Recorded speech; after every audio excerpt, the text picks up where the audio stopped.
Assalamualaikum warahmatullahi wabarakatuh. Selamat datang kembali di channel Kisah Warganet. Untuk kesempatan kali ini, saya akan membacakan sebuah cerita dari kisah nyata Mas Ipen Al-Sigra. Cerita ini berjudul Kafani Aku, dan cerita ini ditulis oleh Mbak Wins. Tak usah lama-lama, kita ke ceritanya. Dunia hitam tentu serat dengan hal mistis juga gaib. Kisah ini mengangkat tentang dunia perdukunan yang mengedepankan ilmu sesat, unsur kematian tanpa pengampunan dan landasan taubat. Dan akhirnya, hingga sampai ajal menjemput, bumi masih mendera sang mayat.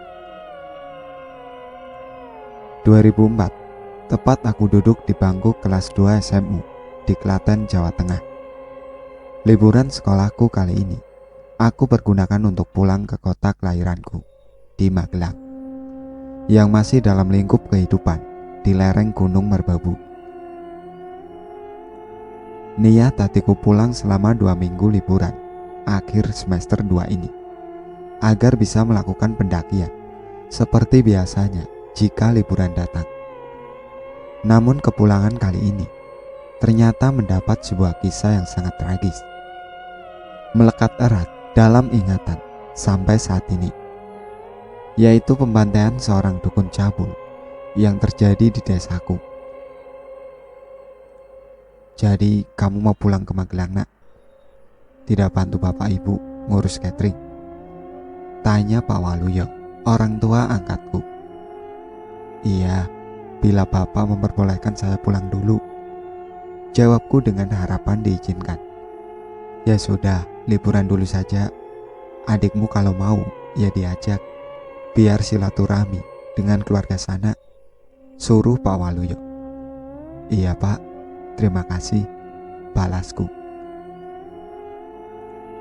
Jadi aku, Al-Sigra, semasa SMA, tinggal di kota Klaten, karena diangkat anak oleh salah satu murid Mbak Kiai, dari SD sampai lulus SLTP. Aku ikut menimba ilmu, mondok, juga sekolah di salah satu pesantren dekat rumah. Pak Waluyo ini sering menghadiri pengajian rutin setiap malam Jumat yang diadakan oleh Mbak Kiai. Aku anak yatim yang hidup dari belas kasihan orang. Ketidakmampuan ibu sebagai orang tua tunggal harus menitipkan anak-anaknya di madrasah karena beliau bekerja di luar kota. Almarhum Abah sudah berpulang ketika aku masih berusia 6 bulan. Mbah Kiai menitipkan amanah pada Pak Waluyo untuk membantuku melanjutkan sekolah sampai tamat SMA. Bukan karena tidak mampunya pesantren, tapi agar aku lebih mengenal dunia yang sama sekali tidak aku tahu.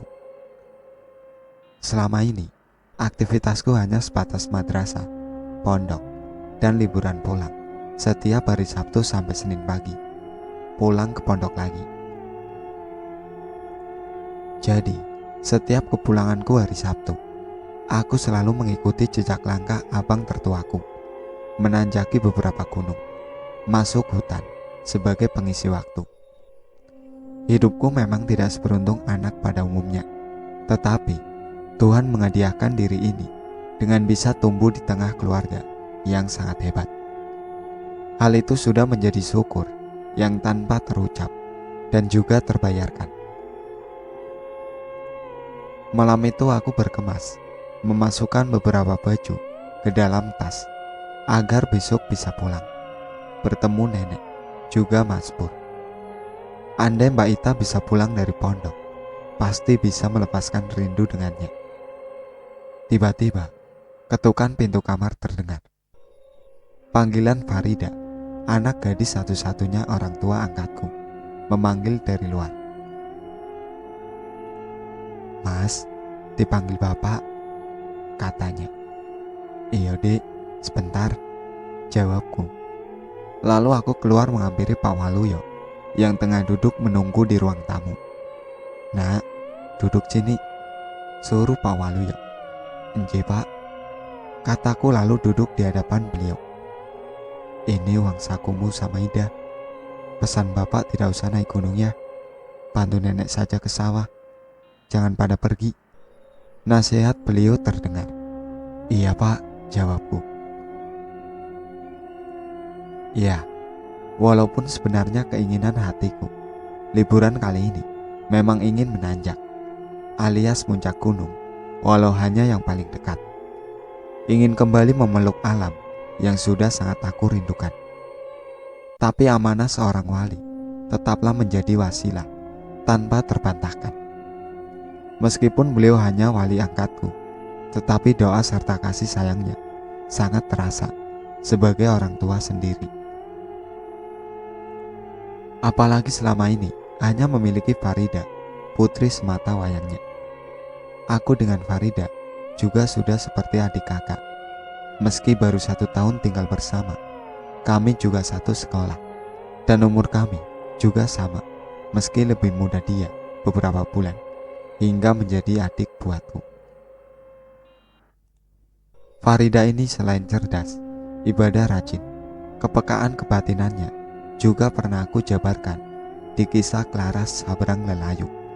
Namun, kisah itu tidak dapat dilanjut karena terlalu berbahaya.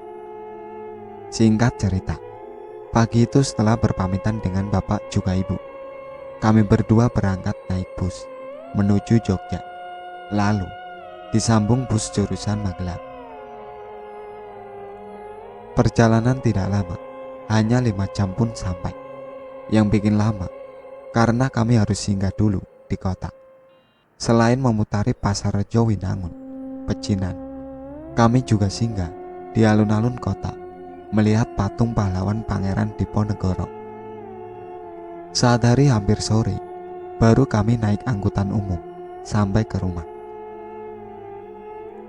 Sambutan bahagia dari sang nenek sangat terasa tanpa terbantahkan ketika cucunya pulang. Bule beserta keluarganya juga menyambut dengan rasa syukur tanpa terkata. Apalagi melihat Farida yang kali ini ikut pulang, seperti kehadiran ratu bagi mereka, karena jasa orang tua Farida terhadap keluarga dan terutama untuk diri ini pribadi. Bapak juga ibu semua sehat nak. Alhamdulillah, mau melihat Simba, ucap nenek dengan senyumnya. Alhamdulillah nek, semua baik, sehat. Nenek bagaimana kabarnya? Tanya Farida. Iya, nenek sehat, alhamdulillah, jawab beliau memberitahu kabar dirinya. Desa kami walau letaknya dekat dengan jalan raya jurusan Magelang ke Salatiga, kalau sudah mendekati maghrib, lalu lalang kendaraan sudah bisa mulai dihitung dengan jari. Apalagi setelah malam, suasana terasa sepi, adem, dan tenang. Jauh berbeda dengan di Klaten yang seakan memang tidak ada henti dari keramaian. Sebelum waktu maghrib datang, aku bergegas mandi, kemudian bersiap-siap untuk pergi ke masjid desa bersama nenek, juga Ida. Masku masih belum pulang, katanya sedang membawa tamu melakukan pendakian ke Ungaran. Bikin iri sih, tetapi pulangku kali ini tidak mengantongi restu untuk mendaki. Malam harinya kami lewati waktu ngobrol, bercengkrama bersama, mendengarkan pitua kesepuhan dari nenek, sambil menemani beliau menganyam tikar, hingga semua masuk kamar masing-masing untuk beranjak tidur. Dan subuh kembali membangunkan kami, siap menjalani hari. Jogging pagi yang selalu jadi rutinitas setiap pagi, selalu aku lakukan untuk menjaga stamina diri, karena olahraga yang gampang dilakukan hanya itu. Kalau tidak sempat, pagi diganti sore hari. Saat melakukan aktivitas itu, aku melihat 2 julangan gunung tinggi menghias alam. Merapi dengan asap yang membumbung ke langit, Merbabu dengan gagah berdiri di sebelahku. Saat jogging aku bertemu dengan Ari. sahabat masa kecilku. Alhasil aku malah menghentikan joggingku dan memilih mengobrol dengannya. "Kapan pulang bro?" tanya Ari, sahabat kecilku. Bro, kemarin sore tiba di rumah," jawabku. "Kabarnya sehat?" tanyanya sambil menyodorkan rokok ke arahku. "Sehat, selalu sehat. Sekolah kamu bagaimana?" tanyaku padanya. "Ya biasa saja, sekolah tetap seperti biasanya," jawabnya. Kami berdua duduk di atas jembatan, menikmati rokok, sambil ngobrol dengan keseruan masing-masing, menceritakan berbagai pengalaman. Aku memang merokok sedari kecil. Hal ini sangat tidak bagus dan jangan dicontoh. Nakal merokok ini dimulai setelah sunat kelas 3 SD sampai saat ini. Jangan ditiru. Tak terasa waktu bergerak dan pagi menghilang. Waktu menunjukkan pukul 9 pagi. Aku beranjak pulang. Dalam obrolan tadi, ada kisah yang menarik perhatianku.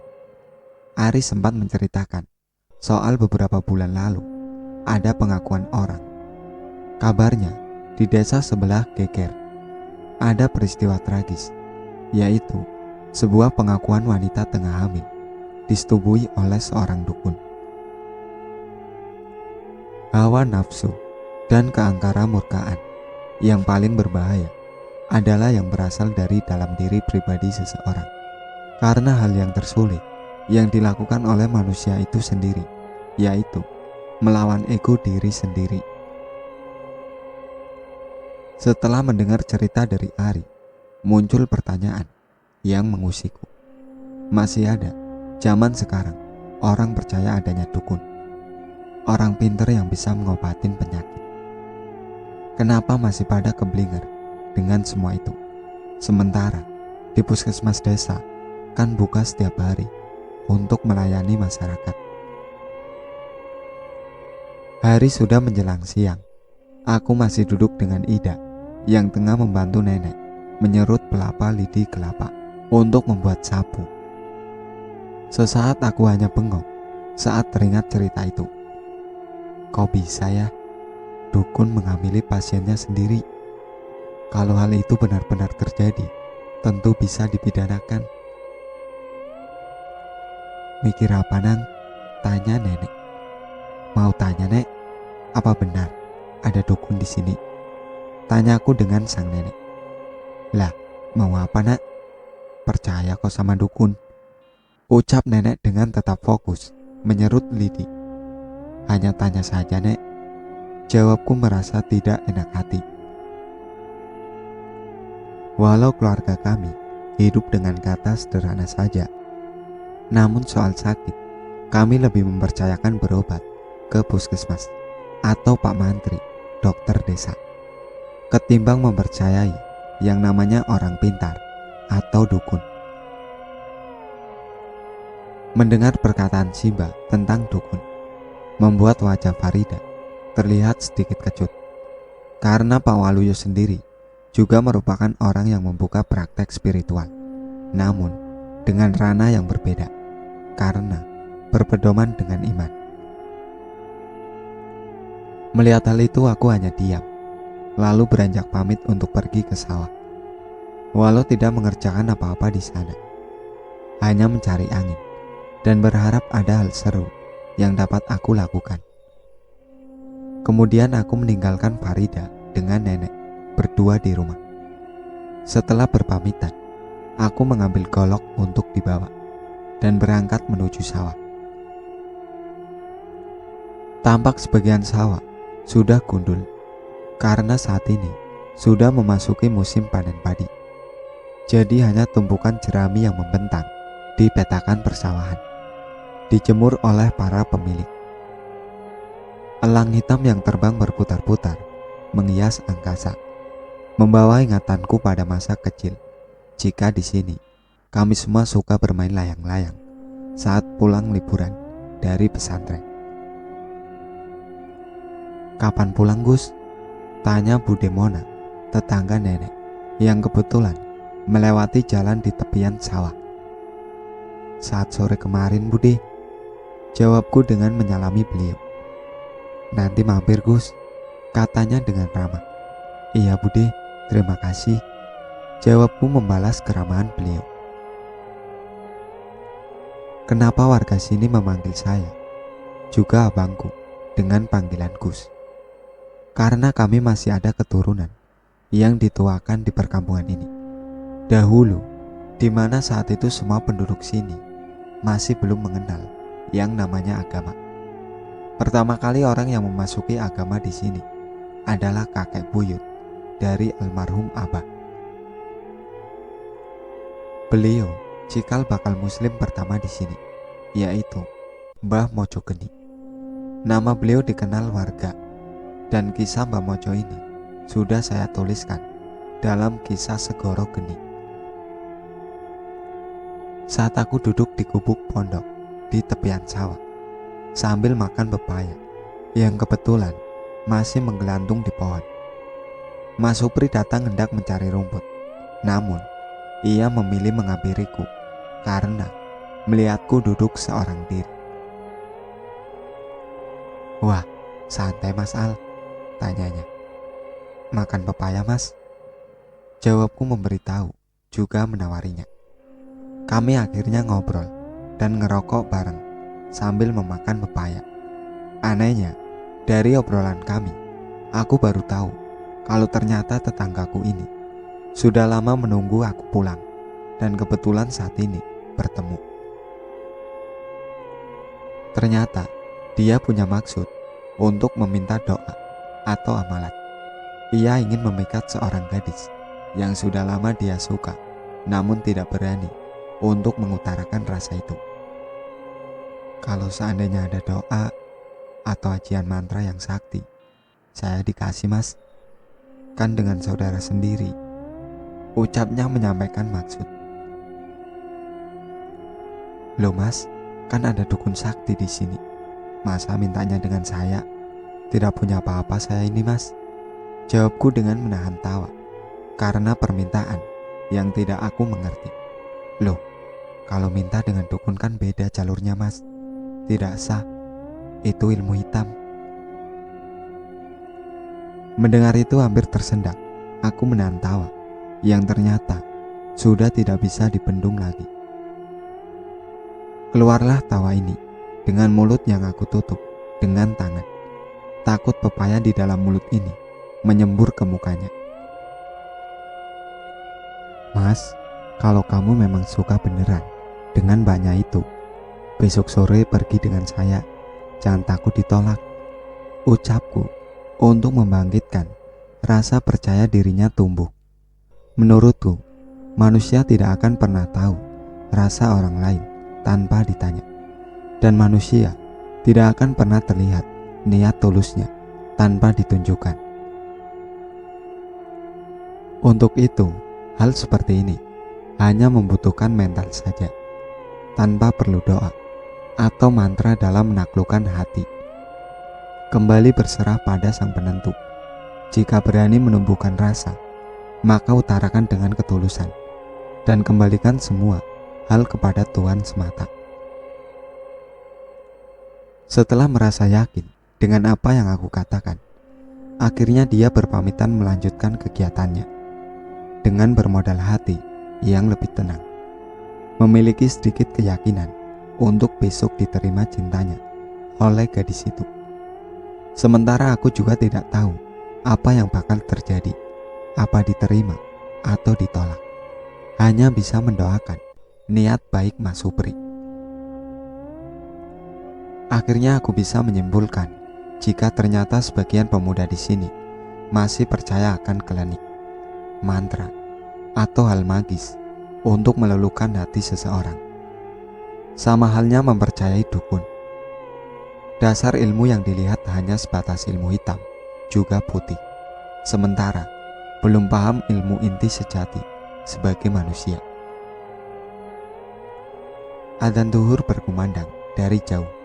Aku turun ke seberang air di bawah, di mana hutan bambu rindang itu memiliki sumber air. Dulu aku pernah beberapa kali mandi juga mencari ikan di sini. Sesampainya di pancuran yang terbuat dari bambu itu, aku mengambil wudhu.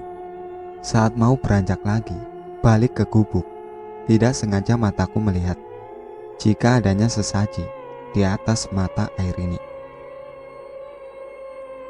Aku hanya membiarkannya saja, karena menurutku ada dua makna.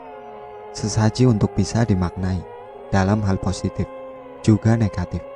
Mungkin manusia lain yang tidak paham hanya akan menunjukkan jika tindakan itu salah, karena percaya dan meminta pada setan, sesat, juga tahayul, memberi sesembahan pada astral. Itu juga dipandang dengan pemahaman ilmu yang kurang dan cenderung negatif menilainya. Jika dipandang dengan hal bijak dan ilmu positif, manusia memberikan sesaji itu sebagai ungkapan rasa syukurnya karena karunia yang didapat, hingga dia bisa berbagi apa yang dimiliki dengan makhluk lain, binatang misalnya. Dengan adanya sesaji itu, binatang di sekitar akan menemukan makanan yang manusia berikan, menjadi keberkahan untuk keseimbangan lain. Semua kembali pada sudut pandang masing-masing dan niat orang juga masing-masing. Kita tidak bisa menunjuk apapun hal itu salah tanpa mengetahui dasar semua itu. Sehabis ibadah, aku beraktivitas memanjat pohon kelapa, menurunkan beberapa kelapa yang sudah tua, membawa pulang ke rumah agar bisa jadi bahan bawaan dan jadi rantai makanan untuk kami. Semua ini adalah keberkahannya. Sekecil apapun, jangan luput dari rasa syukur. Tuhan selalu memberikan rizki tanpa harus menyusahkan umatnya. Saat aku sampai rumah tampak sudah sepi, tidak ada orang.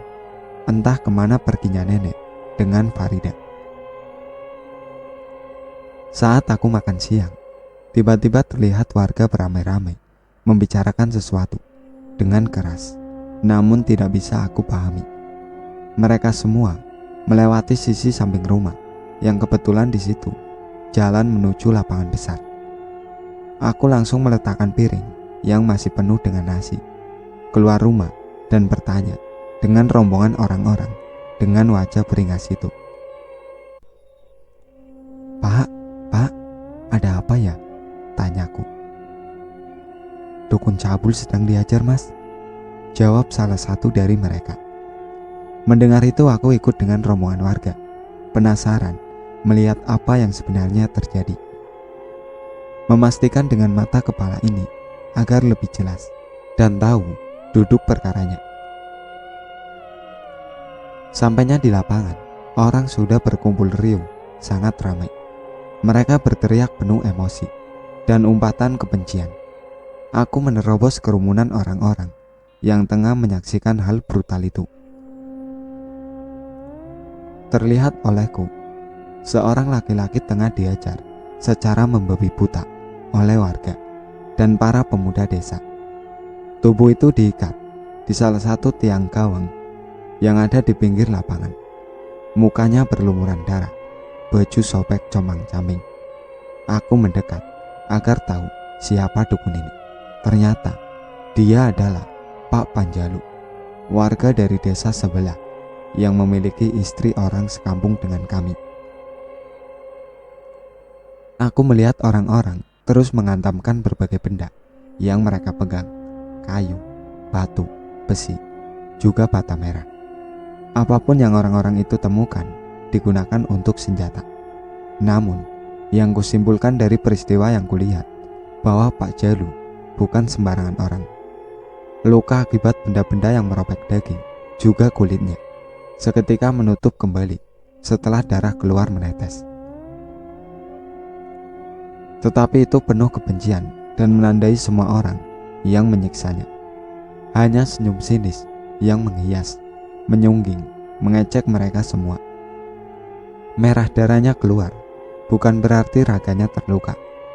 Tatap mataku beradu pandang dengan Pak Jalu. Hanya tatapan itu memberi isyarat padaku agar jangan ikut mengotori diri seperti warga lainnya.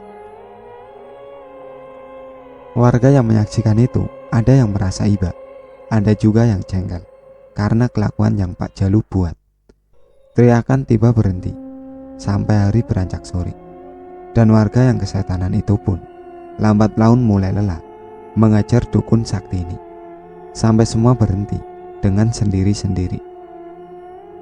Lalu teriakan lelaki setengah tua itu terdengar. "Kalau aku tidak mati hari ini, kalian semua yang akan mati," ucapnya dengan amarah. Mendengar ancaman itu, kembali para pemuda tersulut emosi dan menghadiahkan bogeman-bogeman sesuka mereka semua. Terus dilayangkan emosi mereka semua, sepuas dan selelah mereka. Namun tetap, manusia itu hanya tersenyum dengan luka yang kembali pulih dan menutup normal. Selalu pandang, di atas langit masih ada langit. Sesumbar akan kesombongan, karena sakti itu hanya kebodohan yang jika dituruti dan mempercayai bisikan penunggu ilmu akan membuat kita lupa jika masih ada Tuhan yang maha atas segala maha. Semakin lama, bingar-bingar amukan massa semakin menjadi. Mereka kembali tersulut amarah ketika mendengar ancaman yang terus keluar dari mulut Pak Jalu. Kemudian Pak Jalu menunjukkan kesaktiannya dengan memutuskan tali yang mengikat dirinya. Semua massa mundur ketakutan ketika melihat jika dukun ini kini terbebas dan bisa melawan siapapun. "Maju semua jika ingin mendekati mati," Pak Jalu menghardik semua orang yang berada di situ. Beberapa pemuda yang merasa tertantang pun akhirnya beramai-ramai kembali memukuli laki-laki itu, menjatuhkannya ke tanah, lalu kembali mengikat tubuhnya. Walau sesakti apapun dia, tenaga massa tentu lebih unggul dan membuat sang dukun kewalahan.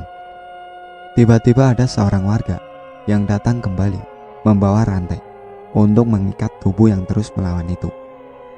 Aku menghampiri nenek juga Farida yang ternyata juga ada di situ untuk mengajak mereka pulang.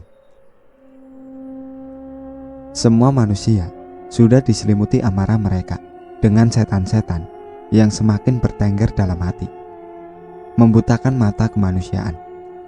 Ini bukan memberi jerak, tapi lebih pada ambisi massa untuk menaklukkan dukun itu. Bahkan bisa menjadi keinginan mereka untuk membunuh sesama manusia. "Ayo pulang-pulang," kataku pada Farida, juga nenek. "Oh alah, Jalu, kok kasihan banget hidup kamu," ucap nenek sambil berjalan pulang. Sampai malam hari kericuhan itu tidak berakhir, penuh dengan teriakan manusia, tanpa surut, dengan kata-kata lancang. Seakan kehidupan hanya milik mereka semua. Menganggap kesalahan orang lain menjadi ketentuan untuk mereka sirnakan dari muka bumi ini. Mereka lupa jika Tuhan sang pemilik samudra pengampunan tanpa memilah siapapun manusia itu.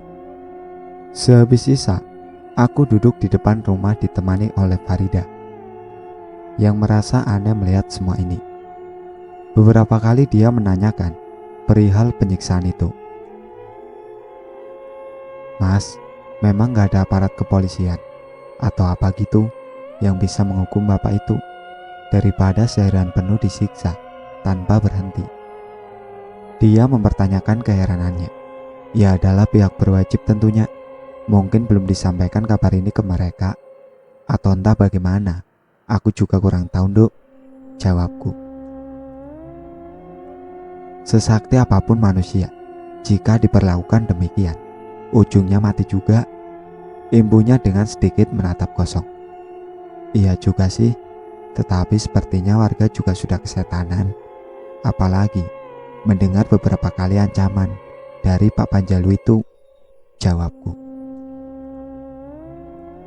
Tidak berapa lama, terlihat ada motor yang melaju dengan kecepatan tinggi dan menyeret manusia yang terantai itu.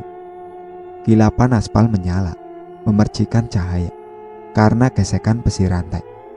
Terseret, terguling tanpa arah, manusia itu disiksa sampai habis sebagian pakaiannya tergerus jalanan. Darah bekasnya itu menggaris di atas jalan hitam itu. Astagfirullah, teriak Farida. Kami berdiri menatap dengan rasa tidak tega, melihat manusia diperlakukan seperti hewan. Gerombolan massa sudah berkerumun memegang kayu juga besi, menunggu motor itu balik, membawa korban ke arah mereka. Suara geberan motor itu sangat keras terdengar, memutar balik. Dari kejauhan, kembali melaju kencang menyeret raga laki-laki itu. Sesampainya di hadapan orang-orang itu, mereka kembali memukulinya, seperti ingin membunuh binatang. "Kamu masuk saja, Nduk," suruhku ke Farida. "Iya, Mas," jawabnya langsung berlalu, masuk ke dalam rumah. Peristiwa itu menjadi beban bagiku.